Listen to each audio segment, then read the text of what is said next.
আসসালামু আলাইকুম। আশা করি আপনারা সবাই ভালো আছেন। আলহামদুলিল্লাহ আমিও ভালো আছি। আজকে আমি আরেকটি রেসিপি নিয়ে হাজির হলাম। আমার আজকের রেসিপি কালারফুল মিল্ক পুডিং। আশা করছি আপনাদের ভালো লাগবে। আর কথা বলে সময় নষ্ট করব না। মিল্ক পুডিং এর জন্য আমি এখানে হাফ লিটার পরিমাণ প্যাকেটের দুধ নিয়ে নিলাম। আর এরই সঙ্গে আমি অ্যাড করে নেব অর্গানিকের আগার আগার পাউডার। আমি এটাকে একটু ভালোভাবে দেখিয়ে দেই আপনাদের সুবিধার জন্য। এটা যে কোনো মুদির দোকান অথবা বড় কোনো সুপার শপে পাওয়া যাবে। আমি হাফ লিটার মিল্কের জন্য 1 টেবিল চামচ আগার আগার পাউডার অ্যাড করে নেব। কোনো অবস্থাতে এর চেয়ে কম নেওয়া যাবে না, বেশি নিলে বরঞ্চ ভালো হবে, কারণ এটা মিল্ক এমনিতেই ঠিক আছে, তার উপর আবার আমি কোনো ডিম অ্যাড করব না, সেক্ষেত্রে একটু বেশি করেই নিতে হবে। মনে রাখবেন 1 টেবিল চামচ পরিমাণ 3 চা চামচ। আমি সামান্য পরিমাণ মিল্ক উঠায় নিয়ে আগার আগার পাউডারের সঙ্গে খুব ভালো করে মিশিয়ে নিয়ে ঢেলে দিলাম মিল্কের মধ্যে। এখন আমি খুব ঘন ঘন নেড়েচেড়ে এটাকে মিশিয়ে নিচ্ছি এবং চুলা অন করে দিয়েছি। এ পর্যায়ে চুলা হাই ফ্লেমে রেখেছি এবং আমি এর সঙ্গে অ্যাড করে নিলাম 1 চা চামচ ভ্যানিলা এসেন্স। অনবরত ঘন ঘন নেড়েচেড়ে দিতে হবে, নইলে নিচে তলানি লেগে যাবে, কেননা আমি এখানে আগার আগার পাউডার অ্যাড করে নিয়েছি। তা আমি ঘন ঘন নেড়েচেড়ে দিচ্ছি। বলক চলে আসলে এ পর্যায়ে অ্যাড করে নিব আমি 3 টেবিল চামচ চিনি। চিনিটা আপনাদের পছন্দ অনুযায়ী অ্যাড করে নেবেন। যারা একটু মিষ্টি বেশি খেতে পছন্দ করেন তারা চিনিটা একটু বেশি পরিমাণে নেবেন, আর যারা কম খেতে পছন্দ করেন তারা চিনির পরিমাণটা একটু কমিয়ে নেবেন। তবে হাফ লিটার দুধের জন্য 3 টেবিল চামচ চিনি যথেষ্ট। এতে করে মিষ্টি বেশিও হবে না, আবার কমও হবে না, একদম পারফেক্ট হবে।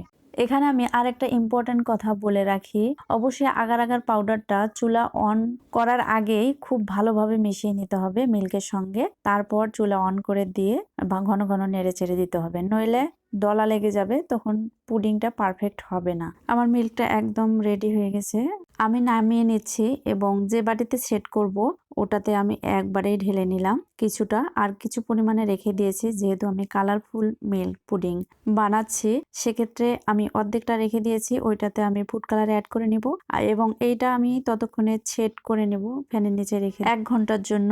1 ঘন্টায় আমার পুডিংটা পুরোপুরি সেট হয়ে যাবে ইনশাআল্লাহ। যেহেতু এই পুডিংয়ে আমি কোনো রকম ডিম ইউজ করিনি, শুধু আগার আগার পাউডার দিয়ে আমি পুডিংটা জমিয়ে নিচ্ছি, সেক্ষেত্রে একটু সময় দিতে হবে। আমি যে অবশিষ্ট দুধটা রেখেছিলাম ওইটাতে আমি ফুড কালার অ্যাড করে নিচ্ছি। এখানে 1/4 টিস্পুন ফুড কালার নিয়ে সামান্য পরিমাণ পানি অ্যাড করে মিশিয়ে নিয়ে দিয়ে দিলাম। আমি আমার সুবিধার্থে একবারে দুধটা গরম করে নিয়ে হাফটাতে ফুড কালার অ্যাড করে নিচ্ছি। আপনারা যদি কালারফুল পুডিং বানাতে চান সেক্ষেত্রে একবারে দুধটা গরম না করে আলাদা করে করলে পুডিংটা আরও বেশি পারফেক্ট হবে, কেননা আমি যেটাতে কালার অ্যাড করে নিয়েছি ওইটা আমি পরে সেট করব এবং যেটাতে কালার অ্যাড করিনি ওইটা অলরেডি আমার সেট হয়ে যাচ্ছে। সেক্ষেত্রে আমি যেটাতে কালার অ্যাড করব ওটাতে যদি আমি 1 ঘন্টা পরে জাল করে ওটার উপরে ঢেলে দেই তাহলে আমার পুডিংটা আরও অনেক বেশি ভালো হবে। এভাবে করলে কোনো সমস্যা হবে না, যদি আগার আগার পাউডারটা পারফেক্টভাবে দিতে পারেন তাহলে খুব সুন্দর হবে ইনশাল্লাহ। আমার কালারফুল মিল্কটাও রেডি হয়ে গেছে, আমার পুডিংটাও মোটামুটি এদিকে সেট হয়ে গেছে। আমি সাইডগুলো একটু আলতোভাবে গ্যাপ করে দেওয়ার চেষ্টা করলাম এবং উপরে ঢেলে দিলাম আমার যে কালারফুল মিল্কটা রেডি করে নিয়েছিলাম ওইটা ঢেলে দিচ্ছি। মাঝের অংশটাতে যেন ভিতরের দিকে একটু কালারফুল ঢুকে যায় সেজন্য আমি উঁচু করে দিচ্ছিলাম এবং সাইডটাতে খুব ধৈর্য ধরে আস্তে আস্তে আমি ঢেলে দিলাম। ঢেলে দেওয়া হয়ে গেছে।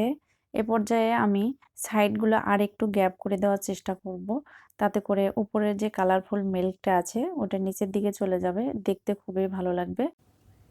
তারপর আমি ফ্যানের নিচে রেখে দেব 1 ঘন্টার জন্য। 1 ঘন্টা পর একদম পুরোপুরি ঠান্ডা হয়ে যাওয়ার পরেও আমি হাফ ঘন্টা রেখে দেব, পুরোপুরি সেট না হওয়া অবধি আমি অপেক্ষা করব। যেহেতু আমি আর এই মিল্কটাকে জাল করব না তাই একটু সময় তো দিতেই হবে, তাই না? আমি পাটিটাকে হালকা করে একটু ঝেঁকে দিচ্ছি, তাতে করে পুডিংটা সেট হয়ে যাবে, সুন্দরভাবে বসে যাবে। ওকে, আমি রেখে দেব 1 ঘন্টার জন্য। 1 ঘন্টার মধ্যে আমার পুডিংটা পারফেক্টভাবে সেট হয়ে যাবে। যদি মনে হয় আমি পুডিংটা একটু ঠান্ডা ঠান্ডা সার্ভ করব সেক্ষেত্রে আপনার ফ্রিজে রেখে দিতে পারেন হাফ ঘন্টার জন্য। হাফ ঘন্টা পর ফ্রিজ থেকে বের করে মোল্ড আউট করে নেবেন এবং পিস করে নেবেন, তখন এটা খেতেও অসাধারণ লাগবে এবং পিসগুলো পারফেক্টভাবে হয়ে যাবে। দেখেন আমার পুডিংটা একদম সুন্দরভাবে সেট হয়ে গেছে। আমি এখন মোল্ড আউট করব।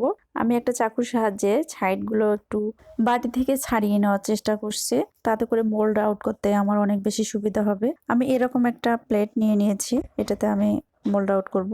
এই কাজটি খুব সাবধানে করার চেষ্টা করবেন, নইলে পুডিং এর শেপটা নষ্ট হয়ে যেতে পারে। দেখতেই পাচ্ছেন আমার পুডিংটা কত সুন্দরভাবে সেট হয়েছে এবং দেখতেও অসাধারণ হয়েছে, ঠিক আমি যেমনটা চেয়েছিলাম। আমি ডেকোরেশন করে নিচ্ছি আমার মতো করে, আপনারা আপনাদের মতো করে ডেকোরেশন করে নেবেন। যে কোনো খাবার সুন্দরভাবে ডেকোরেশন করলে দেখতে সুন্দর লাগে, সঙ্গে সঙ্গে খাওয়ার রুচিটাও অনেক গুণে বেড়ে যায়। বিশেষ করে বাচ্চাদের ক্ষেত্রে এই টিপসটা অবশ্যই ফলো করতে হয়, নইলে ওরা খেতে চায় না নর্মালভাবে। বার্থডে পার্টিতে কেকের পাশাপাশি এরকম একটা পুডিং রাখলে খুব ভালো হয়। এই মিল্ক পুডিং এর এক পিসে মন প্রাণ কলিজা ঠান্ডা হয়ে যাবে ইনশাআল্লাহ। এটা দেখতে যতটা সুন্দর হয়েছে তার চেয়ে খেতে অনেক বেশি মজাদার। আমি ডেকোরেশনের জন্য খেজুর রাউন্ড শেপ করে কেটে নিয়েছি এবং দেখতেই পাচ্ছেন মাঝখানে দিয়ে দিয়েছি 3টি কাজু বাদাম। আপনারা যে কোনো বাদাম, কাজু বাদাম, চীনা বাদাম, পেস্তা বাদাম, যে কোনো বাদাম দিয়েও ডেকোরেশন করতে পারেন। অনেকেই আছেন পুডিং খেতে পছন্দ করেন কিন্তু ডিমের গন্ধে পুডিং খেতে পারেন না। আমার আজকের রেসিপি শুধু তাদের জন্য। খুব অল্প সময়ে সামান্য কিছু উপকরণ দিয়ে বানিয়ে ফেললাম পার্টি পুডিং। আপনারা যদি ভ্যানিলা এসেন্সটা স্কিপ করে দেন, তারপরেও এটাতে কোনো গন্ধ নেই, খুবই ভালো লাগবে খেতে। আরেকটি কথা আমি আবারও বলে দিচ্ছি, পুডিংটা সেট হওয়ার পরেও 1 ঘন্টা অবশ্যই ফ্রিজে রাখবেন, তাতে করে পিসগুলো পারফেক্ট হবে এবং সার্ভ করতে খুব সুবিধা হবে। আমি ফ্রিজে রাখিনি, আমি আপনাদেরকে তাড়াতাড়ি দেখাবো বলে। ভিডিওটি ভালো লেগে থাকলে লাইক করে পাশে থাকবেন এবং সাবস্ক্রাইব করে দিবেন প্লিজ, এবং কমেন্ট করে জানাবেন কেমন লেগেছে। আল্লাহ হাফেজ।